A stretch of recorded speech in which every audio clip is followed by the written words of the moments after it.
إن أعجبك الفيديو لا تنسى الإعجاب والاشتراك في القناة. À partir de la puberté, l'homme commence à produire des gamètes, les spermatozoïdes.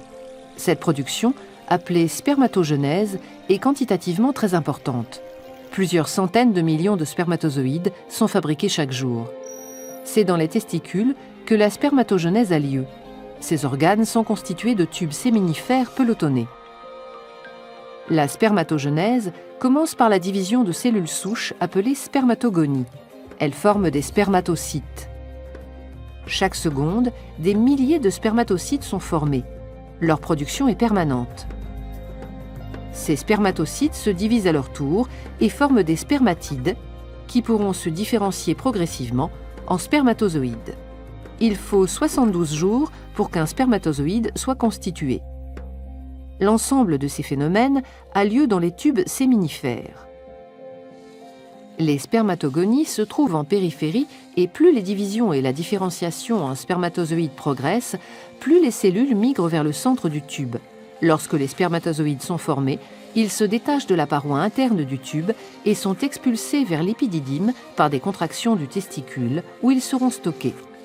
Une hormone sécrétée dans le sang par certaines cellules du testicule, les cellules de Leydig, est indispensable pour que la spermatogenèse se déroule dans les tubes séminifères.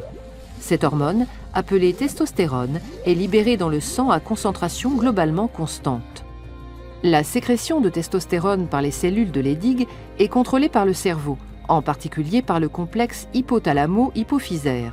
Situé à la base du cerveau, il comporte l'hypothalamus et l'hypophyse.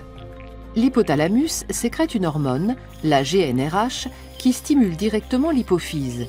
Cette petite glande sécrète alors dans le sang deux hormones appelées FSH et LH. La LH agit au niveau du testicule. Elle stimule la sécrétion de testostérone par les cellules de Leydig. La FSH agit aussi au niveau des testicules, mais directement sur certaines cellules des tubes séminifères. Elle active la spermatogenèse.